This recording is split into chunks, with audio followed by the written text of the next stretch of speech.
Pourquoi éprouve-t-on le besoin de jouer, qu'on soit enfant ou adulte? Les jeux, les jouets nourrissent l'imaginaire. Improvisés ou sophistiqués, ils se métamorphosent selon les intentions des joueurs.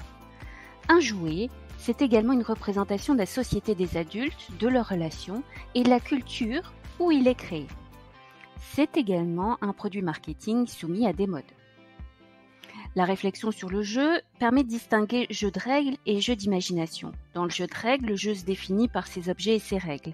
Le game définit un espace, que ce soit un terrain de foot, un univers virtuel, et cet espace impose des règles. L'univers référentiel du jeu est alors imposé aux joueurs et le contraint à s'adapter en développant une stratégie, et ce respect de la règle ne va pas sans enjeux moraux. Dans le jeu d'imagination, c'est le joueur par contre qui détermine ses propres règles et qui confère à des objets un rôle qui peut d'ailleurs s'arrêter avec l'activité elle-même. Les cailloux redeviennent des cailloux par exemple quand ils ne sont plus insérés par libre décision du joueur dans un jeu. Alors, on peut évoquer les paradoxes aussi du jeu. Le jeu, activité apparemment détachée des intérêts immédiats dont on a recours pour s'amuser et se détendre, mais aussi parfois en jeu le joueur, sa vie sociale lorsque de l'argent est mis en gage, et affective lorsque le jeu prend une place trop importante dans la vie du joueur. Cette vocation à la liberté peut donc aussi constituer une aliénation. Il suffit par exemple d'évoquer depuis la sortie de la série Squid Game les nombreux cas de violence entre élèves dans les cours de récréation qui sont à déplorer. Jeudi 14 octobre dernier, à Toulouse, un enfant a été roué de coups après avoir participé à un jeu selon les codes de cette série. À ce plaisir du jeu, la littérature et les arts, donc notamment le 7e art, ont aussi révélé aussi bien les dangers que les abîmes tragiques. Et enfin, les jeux peuvent aussi osciller entre hasard et stratégie. Alors maintenant, on va évoquer les formes, les différentes formes du jeu. On a le jeu théâtral qui donne vie, qui façonne les personnages de la pièce à travers leur incarnation par les comédiens. Le jeu de ces comédiens, les indications de la mise en scène et didascalie permettent au public de s'identifier. Et cette identification rend ainsi possible un effet catharsique, c'est-à-dire que ça permet aux spectateurs de vivre des destins par procuration. Le théâtre a également pour fonction de plaire et instruire par le contenu du spectacle et le jeu des acteurs, à travers la gestuelle, les mimiques, le dicton, les costumes, mais aussi par les procédés oratoires, à travers le lexique, les types de phrases, les figures de style pour imager ou vulgariser la pensée, l'emploi des temps, notamment du futur, pour faire réagir à l'avenir. Ensuite, on a les jeux surréalistes. Donc, les artistes surréalistes se veulent en rupture avec les canons esthétiques et les démarches réalistes de certains de leurs aînés.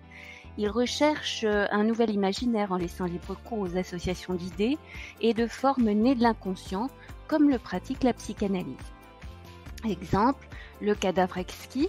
Donc le cadavre exquis, c'est un jeu de papier plié qui consiste à faire composer une phrase ou un dessin par plusieurs personnes sans qu'aucune d'elles puisse tenir compte de la collaboration ou des collaborations précédentes.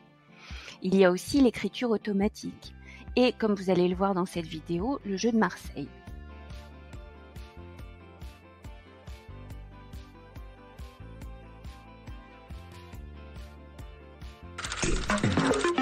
Salut, c'est Dardar.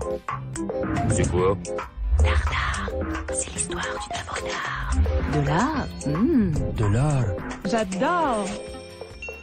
Ces 20 aquarelles et encres sur papier composent le jeu de Marseille, le célèbre jeu de tarot surréaliste. Elles ont été dessinées par André Breton et sa femme, Jacqueline Lambert, Max Ernst, Wilfred Olam, André Masson, Victor Bronner, Oscar Dominguez, Jacques Hérold et Frédéric de Langlade. Tous se trouvaient à Marseille en 1941, où ils espéraient obtenir un visa pour quitter la France. La plupart étaient logés par le journaliste Varian Fry dans la fameuse villa Herbel, louée par le Comité américain de secours aux personnalités, artistiques, politiques ou scientifiques, qui en tant qu'étrangers indésirables ou parce qu'ils étaient juifs ou communistes, risquaient d'être livrés aux Allemands.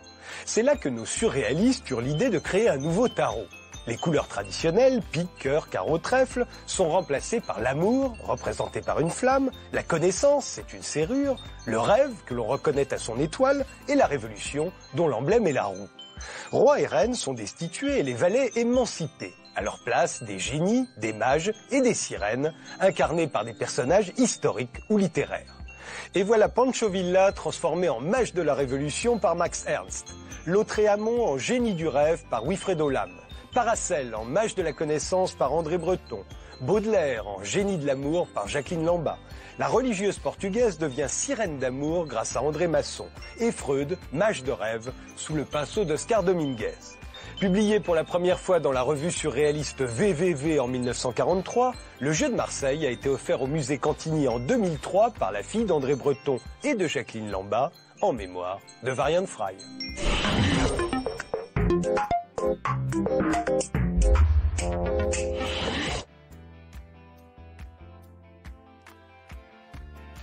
Enfin, dernier point, les effets psychologiques du jeu.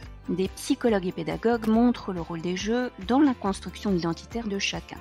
Des apprentissages sensoriels et moteurs pour les petits, jusqu'à la socialisation et l'estime de soi pour les plus grands. Mais est-ce qu'on doit en conclure pour autant que les jeux de l'enfance déterminent la personnalité des adultes ?